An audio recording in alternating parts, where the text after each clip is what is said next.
खातिर एक छोटा सा प्रसंग यहाँ से ऐतिहासिक भी रहा। आप लोगों के बीच में महाभारत से एक छोटा सा प्रसंग सुनावा जात बा। आशा ना बलिक विश्वास बा की प्रसन्न आई तनिया मास्टर सोर दे के भैया पहले पानी पी लेवे दा खत्म हो गए। ये भैया मसनिया पर लोड पड़ाला ना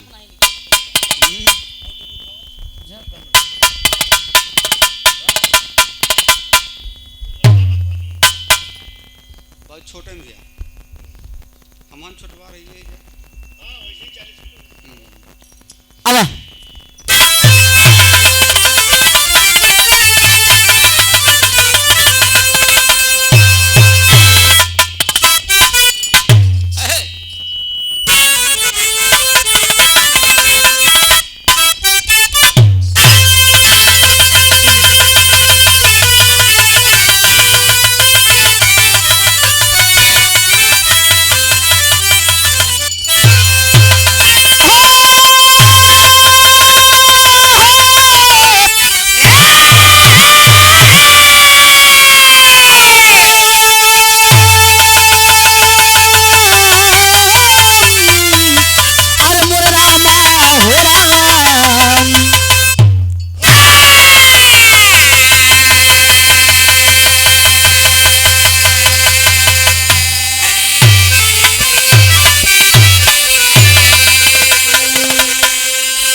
अरे महाभारत के लड़ाई में भाई भाई में लड़ाई छिड़ गई।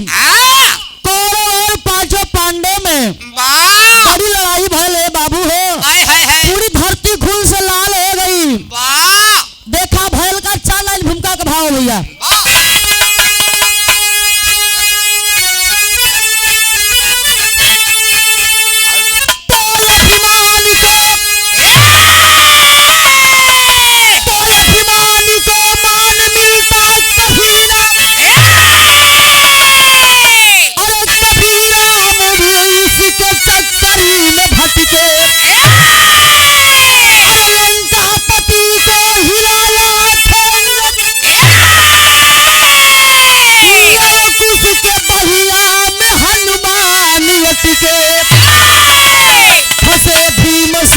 ऋषि के सरनिया में अरे भीषम ने मारा कन्हैया को फटके।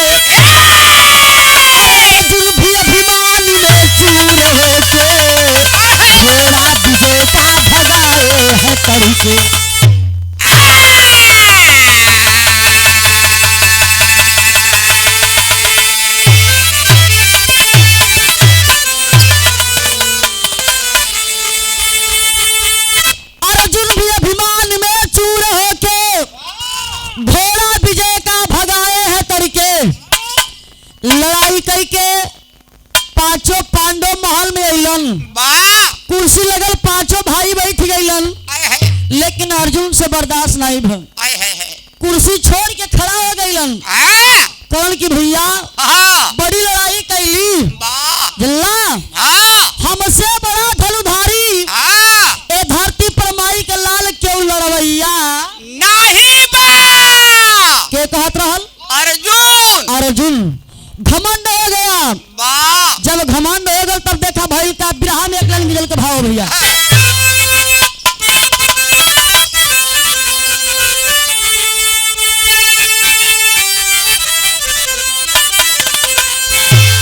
वह गीत बा अरे आप फुताबे मिसालती अरे आप फुताबे मिसालती अरे मदीने में है रे आप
समर भूमि में,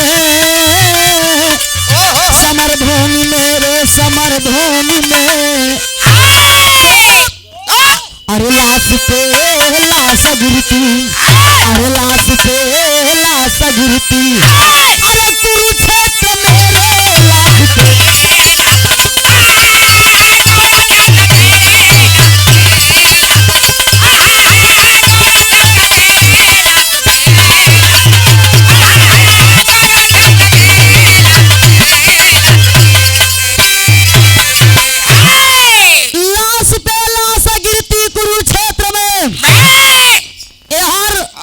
अर्जुन के जब घमंड हो गल, जौने घोड़ा का सवारी करत रहन, अर्जुन घोड़ा ले आयन, घोड़ा के सजाए के एगो पाती लिख दिलन।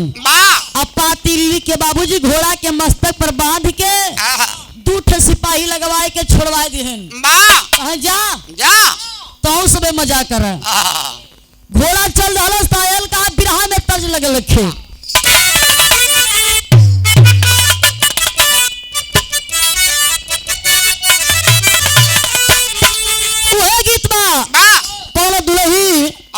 अपने दुल्हा से कुछ फरमाइश करत हो, का बतावत रहल।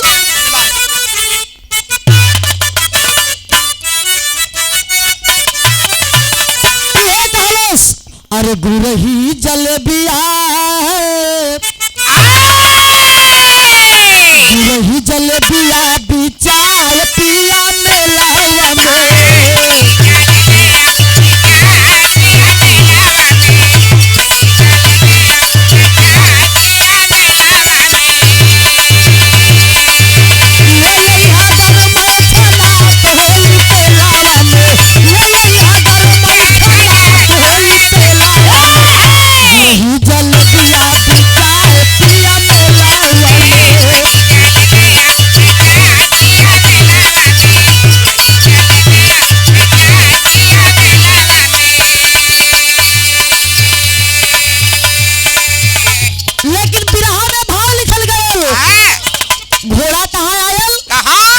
घोड़ा पकड़ाई गई मोरंग के नगरिया में,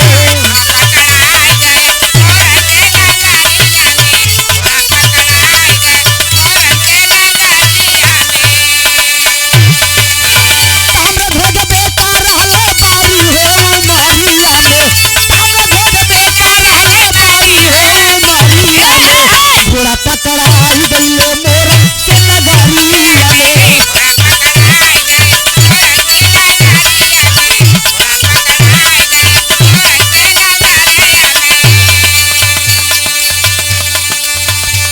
में बांध लगा से कैया जमावे रामा,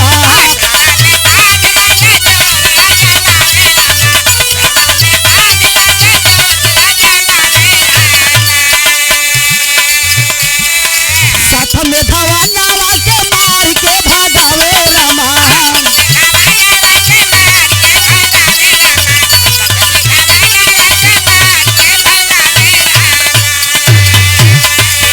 अर्जुन के पठावा जल्दी जाई के खबरिया से, अर्जुन के पठावा जल्दी जाई के खबरिया से, पकड़ाई गई मोर के नगरिया में।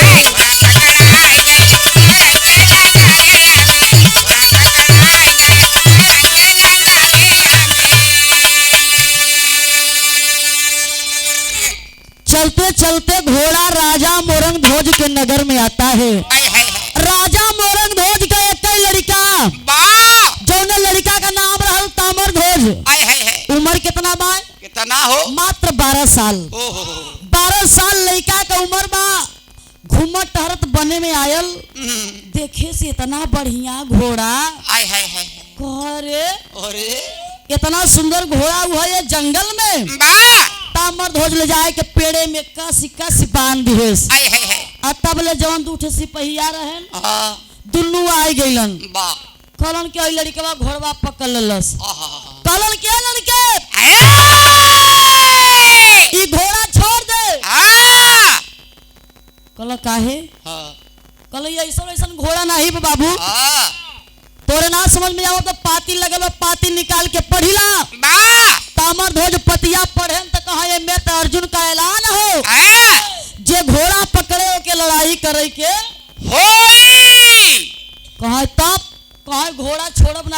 लड़ाई करब। कहे जब तब जा। हाँ जा। दोनों सिपाही चल देन अर्जुन के पास। तब भयल का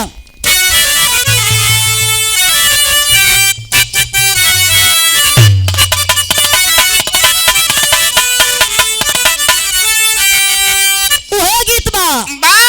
गर्मी का महीना हो। नई नई दुल्हन आइल बा।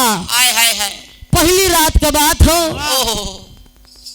गर्मी पड़त बा एकदम व्याकुल है बेचारा पसीना से। कहत बा हम जात है दलानी में सूते दा फिर चल आई।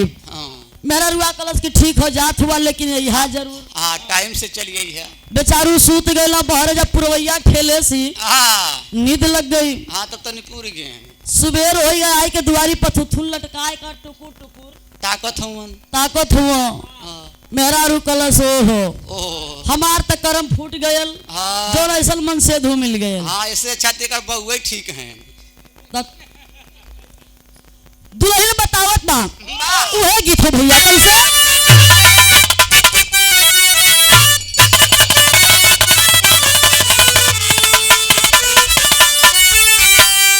अरे सनल में रतिया करे।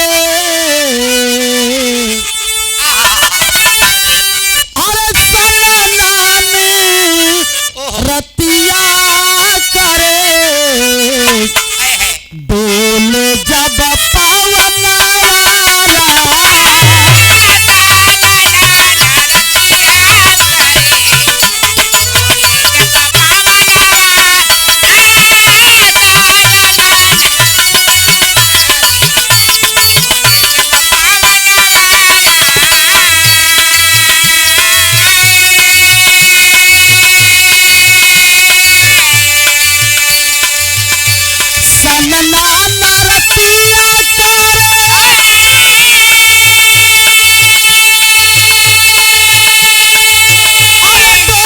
जब पावन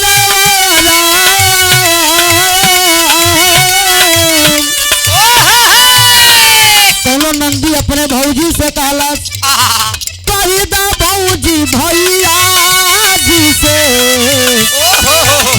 कही दा भौजी भैया जी से मोर गावन वाला।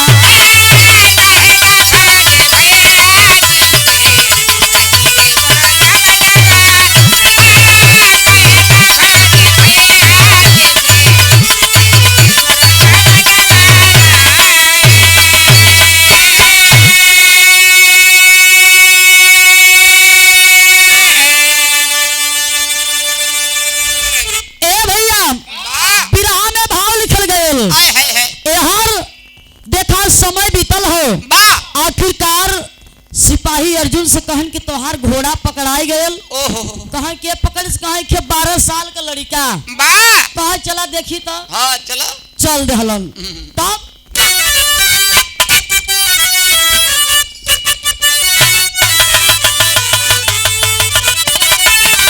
अरे पवले खबरिया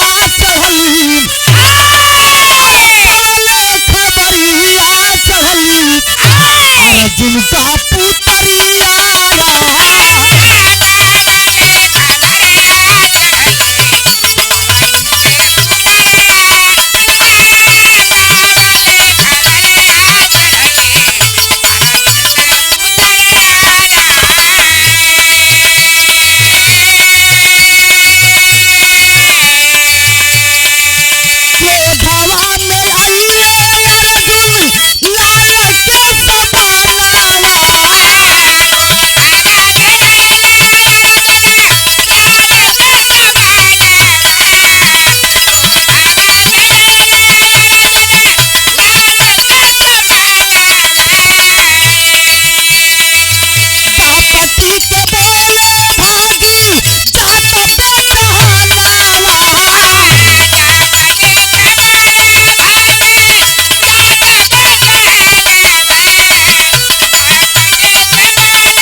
भोज सेना लेके आई गईलन।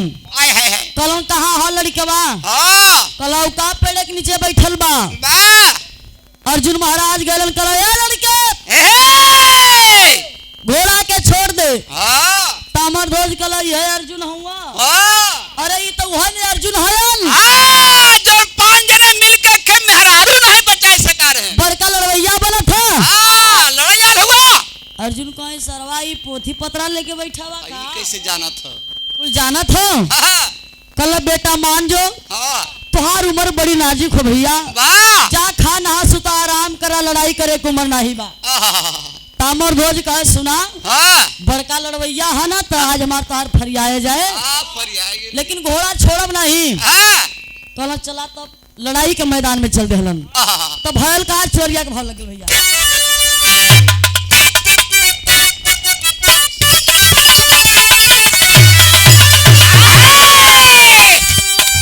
बारी उमर कमर लचकलिया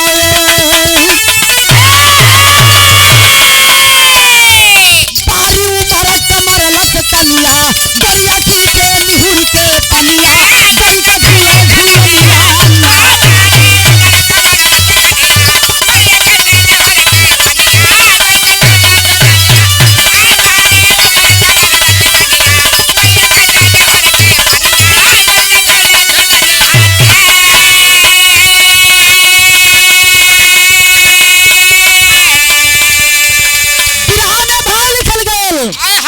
अरे लड़के बान बान के घायल मारा भालवा हो ललनवा ललकइले नयनवा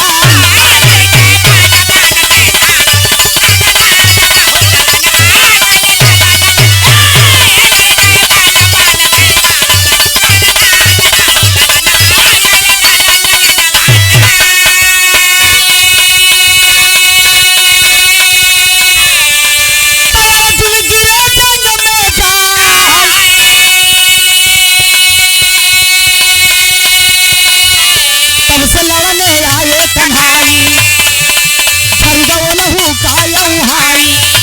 अरे गर्ज हो तो जो समय बेला बेटा लवा हो ललनवा ललकइले नयनवा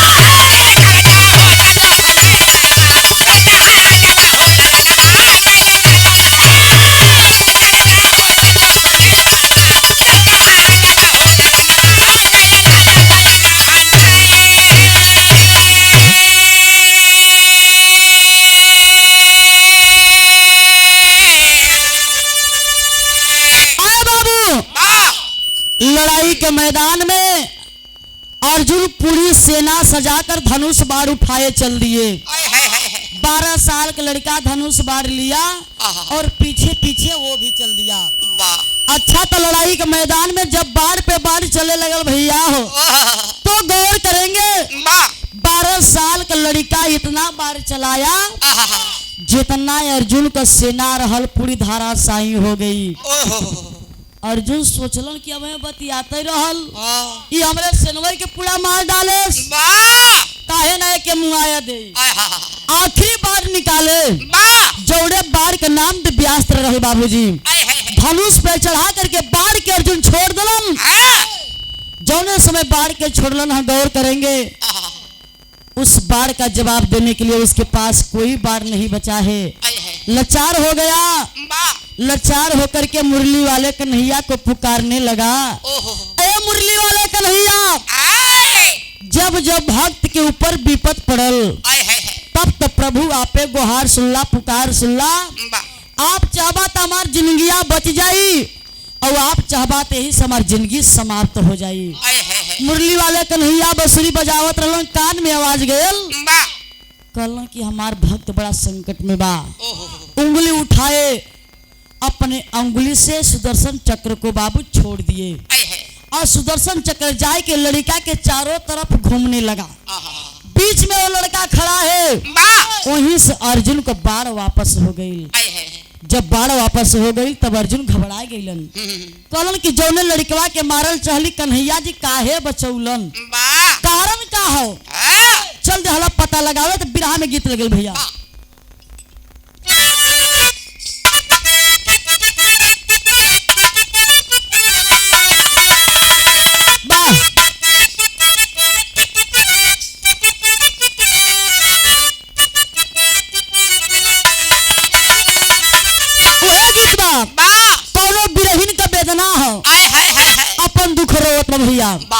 कैसे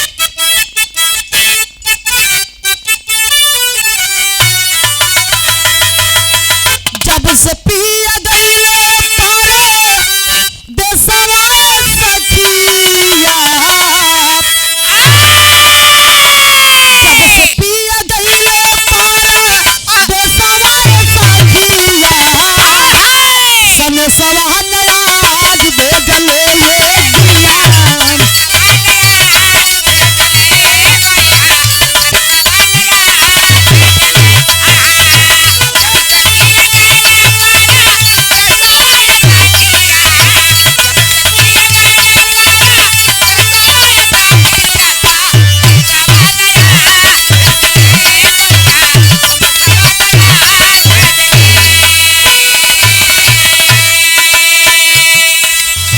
अर्जुन महाराज कहलन कन्हैया जी से का कहलन आप बनाई सहबैया का मनवा मोहनी आप बनाई सहबैया का मनवा मोहन का रनवा में आस लागल बाए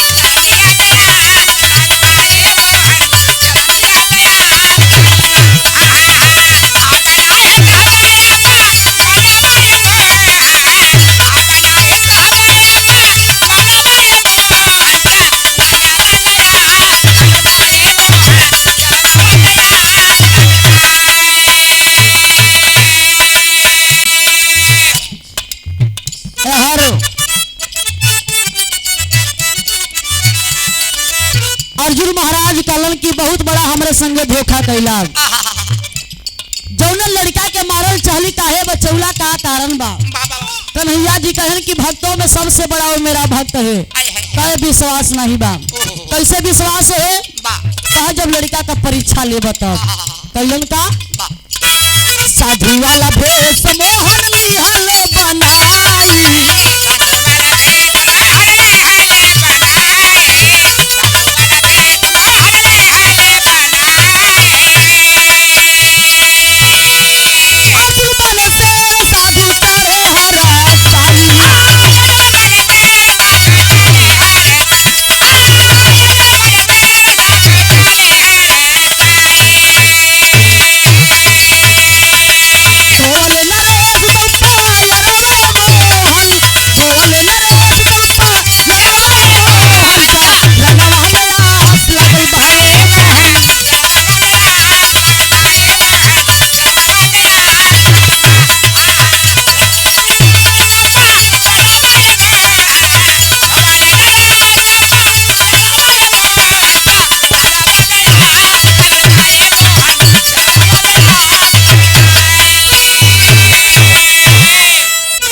भैया कैसे मनबा कहा जब लड़का का परीक्षा लेबा तब बाबूजी गौर करेंगे कन्हैया जी साधु का भेष बनाए अर्जुन महाराज शेर का रूप बनाए अमराज को लेकर के चल दिए राजा मोरंग की नगरी में और जाकर के राजा मोरंग ध्वज के दरवाजे पर अलख जगा दिए राजा की जय हो राजा की जय हो राजा की जय हो वही राजा मोरंग ध्वज के महल में से राजा मोरंग ध्वज उनकी धर्म पत्नी जब बहरे अलिन देखली तो कहली तो भिखारी आदमी ई साधु बाबा हुआ इनके भिक्षा चाहिए रानी थाली में आटा दाल चावल लेके अलिन बाबा भिक्षा लीजिए बाबा भिक्षा लीजिए साधु बाबा कहन कि राजा रानी अगर भिक्षा देवल चाहत हुआ ते भिक्षा के बदले में खे काम कैदा कहे कौन काम कहे जौन हमारा है शेर बैठल बा बड़ी दिन से भुखायल हो यही हमरे शेर के भोजन खियादा राजा रानी लगला हंसे कहला रे बाबा भोजन के बात करत हुआ इतना बड़ा महल बा भगवान का देवल सब कुछ हो आदेश करिए भोजन में आपका शेर क्या खाएगा तब साधु बाबा कहन कि राजा हमारा शेर शाकाहारी नहीं है हमारा शेर मांसाहारी है कहला ये बाबा मछली न खाई बकरा का मांस खाई भेड़ा का मांस खाई ये कुल न खाई कहलन कि नहीं राजन हमार से न तो बकरा का मांस खाई न तो भेड़ा का मांस खाई अगर खियावल चाहत हुआ राजा साहब तो तोहरे घरवा में जौन 12 साल के तोहार बेटा हो तोहरे बेटवा के बड़ी नरम मांस हो तोहरे बेटा का मांस का भोजन हमार शेर करी।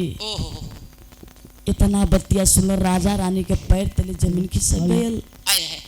कहलन की का मांगत हुआ? भोजन खियावे के वादा कर दिली बाबा, तो हमरे बेटवे के मांग लेला, हमरे एक ठेलाल और दूसर कुछ मांग ल बाबा। कहलन ना देबा, भोजन तो कहीं न कहीं मिलबे करी। साधु बाबा वही दुआरी से कदम उठाए के बहरे रखलन ह। राजा रानी जाए के पांव पकड़ के लगल रोवे भैया। कहलन की बाबा तब से लेके आज तक दुआरी से केवल लौट के नहीं गयल, आज आप कैसे जइबा? अगर आपकी यह इच्छा हो तो अपने बेटवा का मांस का भोजन आपके शेर के खियाओ, आसन ग्रहण करिए। तब साधु बाबा कहन कि राजा हमार 4 गो सवाल हो। कहलू का? कल पहला सवाल हमारी बा, राजा रानी दोनों प्राणी मिल के आरा लेकर के आरा से अपने बेटवा के चीरे के होई। दूसरा सवाल हमारी रहल राजा साहब, चीरत के समय न तो राजा के आंख से आंसू गिरे के चाहिए और न तो रानी के। तीसरा सवाल हमारी रहल, तोहरे बेटवा के अगर आंख से आंसू गिर जाए तो तोहरे बेटा का मांस हमार कब्बो शेर न खाई। चौथा सवाल हमारी बा, तोहरे बेटवा का दहिने अंग का मांस का भोजन हमार शेर करी। कहलन ठीक बाबा, आसन ग्रहण करिए। साधु बाबा बैठलन ह बाबू। 12 साल के लड़का सारी बतिया सुनत रहल। दौड़ के गयल माई बाबू के छतिया से लिपट गयल। अरे माई काहे रोवत हऊ? तू तो जन्मदाता हऊ, तू तो पैदा कैले हऊ न माई, रोवा मत रे पगली। सारी बात के हम सुनले हई। तई शरीर साधु बाबा के शेर के सेवा में अर्पित करे खातिर तैयार हई। राजा रानी किलन का बिरहा में एक लाइन गीत लगल भैया।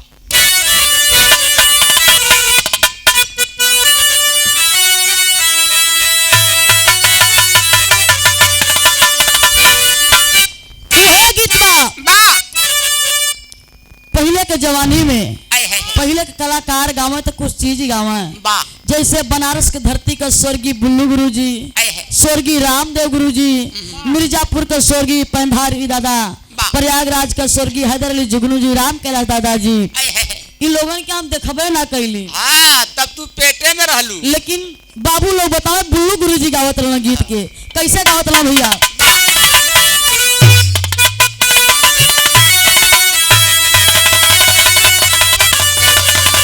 ये गावे कि अरे तारी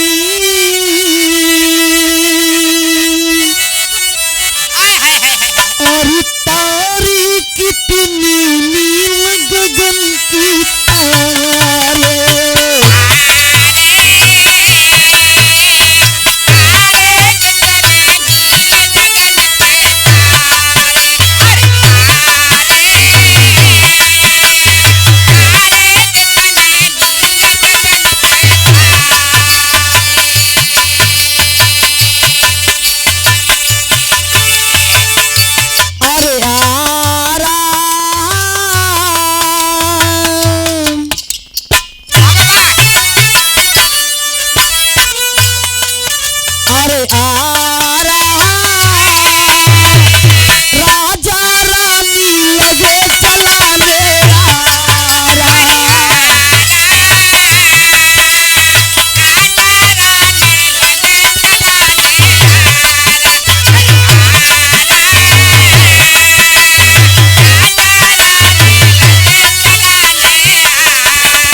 रुपया पुरस्कार बाबूजी की तरफ से। वाह बहुत बहुत आपके चरणों में सादर प्रणाम है। एक स्वर में सभी लोगों के प्रणाम बा, आशीर्वाद कामना बा भैया। बाबा लेकिन देखा भयल होता आहा कहलन का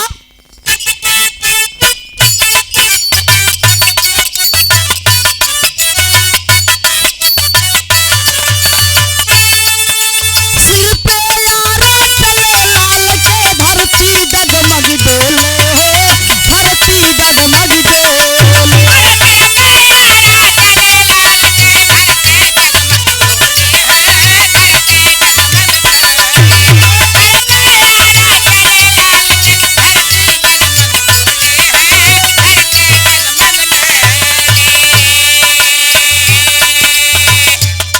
दिल से देखने चले वहाँ पे ब्रह्मा विष्णु भोले हो, ब्रह्मा विष्णु भोले।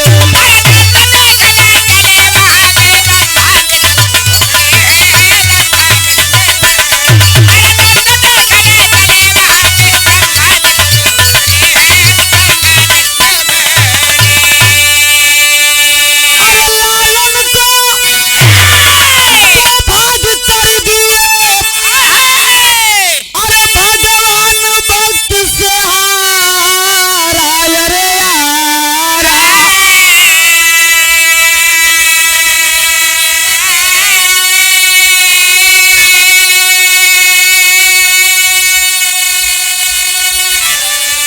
अरे राजा रानी लगे चलाने यारा।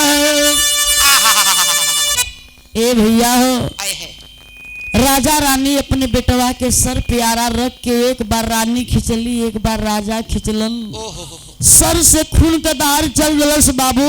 आए है जौने समय राजा रानी चिरत चिरत आधा शरीरिया तक कैलन है। आए है लड़का की आंख से आंसू टप से गिर गयल। ओहो साधु बाबा देखलन कलन की राजा खबरदार, रुक जाइए राजा साहब, वाह आपके बेटे के आंख से आंसू गिर रहा है। आपके बेटे का मांस हमारा सिर भोजन नहीं करेगा। ओहो राजा रानी दोनों प्राणी हाथ जोड़ के खड़ा हो गईलन। आए है कलन बाबा क्षमा होखे बाबा, 4 गो सवाल में आपका एक ये भी सवाल था वाह कि हमारे बेटवा का दहिने अंग का मांस का भोजन आपका सिर कर सकता है। आए है बाई अखिया से आंसू गिरल हो बाबा, क्षमा होखे बाबा, क्षमा कैदा। आए है कहलन की ठीक बा। राजा रानी अपने बेटवा के 2 भाग में कह दिलन भैया हो। ओहो इन्हीं निम्र पलकों को देखते हुए किसी शायर ने लिखा, आहा किसी शायर ने लिखा, वाह आरा हिले छपरा हिले बलिया हिलेला, आए है और तोहरी लचके जब कमरिया सारी। जिला हिलेला जौने समय राजा रानी अरवा चलावत रहलन, हथवा में करवो हिलत रहल भैया। जौने महलिया में बैठ के चिरत रहलन, ओहो उ महलिया का छपरवो हिलत रहल, आए है रानी का कनवा का बलियो हिलत रहल। ओहो जौने समय राजा रानी अपने बेटवा के बाबू 2 भाग में कह दिलन है। आहा एक बार पूरी धरती हिल गई। ब्रह्मा विष्णु भोले चल दिए। वाह मृत लोक में कौन ऐसा भक्त है वाह इतना बड़ा परीक्षा दे रहा है। आए है तो देखा राजा रानी दहिने अंग के जौन मसिया रहल, आए है लगला वही के बोटी बोटी काटे। आए है अब बोटी बोटी मांस के टुकड़ा बनाए कि लगला भोजन बनावे। आए है बिरहा में पेरी के भाव लगल भैया। वाह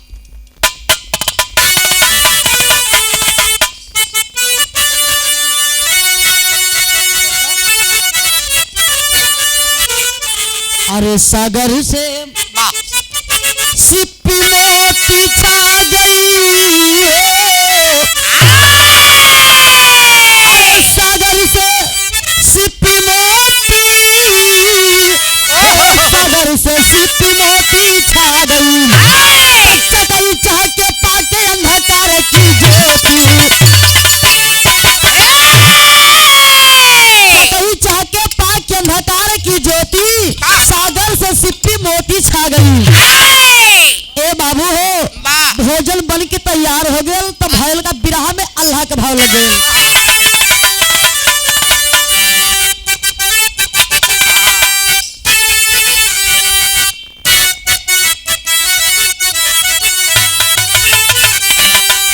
अरे भागती तो सकती हो,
कहलन कि बाबा चल के भोजन कैला। भोजन तैयार हो गई बा। देखलन साधु बाबा कहलन कि अबे भोजनवा अधूरा है। कहलन 2 गो थाली और लगी। कहलन काहे बदे? कहा एक थाली में राजा साहब आप खइबा और दूसर की थाली में आपका बेटा खइहन। तब बतौलन का अरे चारों जने सखवा में, अरे जने सखवा में तारे बई भोजनवा।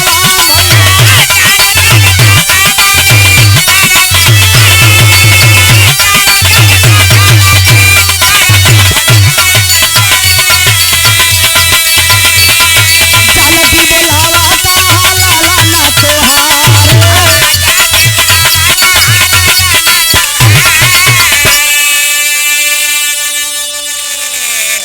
आए बाबूजी कहलन कि चारों जना साथे में भोजन करल जाई। कहा तोहार बेटा हुवन?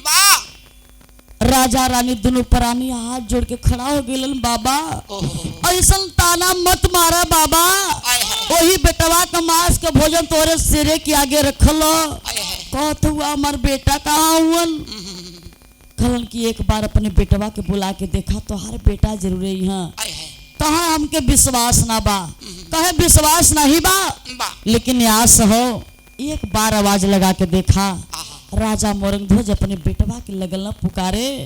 कहलन कि बेटा ताम्रध्वज, अरे बेटा ताम्रध्वज, तोरे कान तक आवाज जा थोरे बाबू। तो बाबू के कलेजा तड़फत बा, अखिया तरसत थोरे लाल आ जा तो के सीने से लगा ले। एक बार आवाज लगाए, 2 बार आवाज लगाए, जब तीसरा बार आवाज लगाना शुरू किए वही महल में से 12 साल के लड़का दौड़त आयल। राजा रानी अपने बेटवा के देख के बाबू लगल चुम्मे चाटे हो। कुछ पल बीत गयल और तबले मुरली वाले कन्हैया का बांसुरी बजे लगल। असली रूप में आ गए मनोहर कन्हैया जी, अर्जुन जी असली रूप में आ गइलन। जब असली रूप में अइलन राजा रानी के ध्यान टूटल। देखलन कहला अरे प्रभु आप हमरे दरवाजे पर वो ये भेष में, बहुत बड़ी गलती कैला प्रभु, आपको ऐसा परीक्षा नहीं लेना चाहिए था। कन्हैया जी कहलन कि राजा रानी तोहरे लोगन का भक्ति बड़ी अपार हो, जौन कुछ मांगे के हो मांगला। कहला का मांगी? का देबा? अगर तू देवल चाहत हुआ तो हाथ जोड़ के हमारी ये विनती बा कि आज के बाद भुलाए के कबो कलयुग में मत आया। मत आया। कहा काहे? कहा द्वापर युग लगल बा, ई जौन दही कुल चोराई चोराई खात ह ई कलयुग में ना मिली। का दिया जाना था? दारू। और जौन दहिया भर भर मटकवा से खात रहा चोराई चोराई, ओकरे दरी पर कलयुग वाले तो का दे हैं? दारू दे हैं। तब का ये कुल देबे करी हैं। और जौन लड़का के चीर दहली, अगर केहू से कबा फलाने भैया अपने बेटवा के चीरी दा तो क्यों चिरे के तैयार न होई, बल्कि तो है चिरही धाली। तो इसलिए हाथ जोड़ के विनती बा कि कबा भुलाए के कलयुग में मत आया। कन्हैया जी देखलन अर्जुन के कहा का हो मितऊ? का हाल बात हार? मजे में है? नहीं खत्म। कहा ठीक है लेकिन बड़ा गलती हो गल, क्षमा कैदा। बतौला बिरहा में खड़ी के भाव लगल भैया।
भैया वाह अरे एक से बढ़ी के एक बा वाह और दुनिया में बलवनवा और दुनिया भी मानिए के टूट गए गुमानवा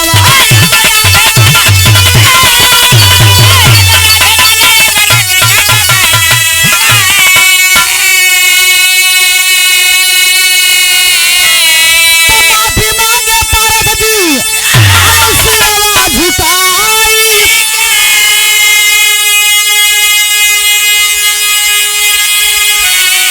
अरे हंस के बोले बतिया अरे हंस के बोले बतिया अरे कुंवर के नाई हो हंस के बोला बतिया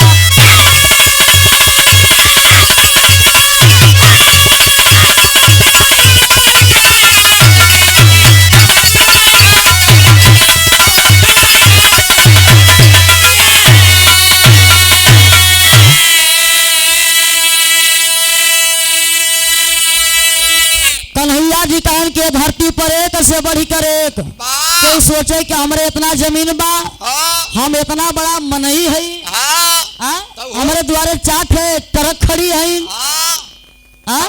तब बिना चक्का का तो इंसान का घमंड अहंकार ये बड़ी बेकार चीज हो वाह यही से बतौलन कि इंसान के बाबूजी घमंड ना करे के चाहिए हाँ जे जो मांगे ओके दे देवे के चाहिए बिल्कुल हाँ कुछ मांग कौन देख ला हाँ हमका मांगी मर्दवा हमरे का कमी हो का बढ़िया हो हाँ। ए भैया हो वाह ये बतौलन के धरती पर एक से बढ़ी कर एक हाँ। और केहू से केहू कम नहीं बा उहो कलयुग में हाँ घरे में तनी सा बढ़िया पोशाक पहने लागो हाँ बगल वाला पड़ोसी कही अरे यार फलनवा चटका जाता हाँ पैसे तो फाड़ा दे का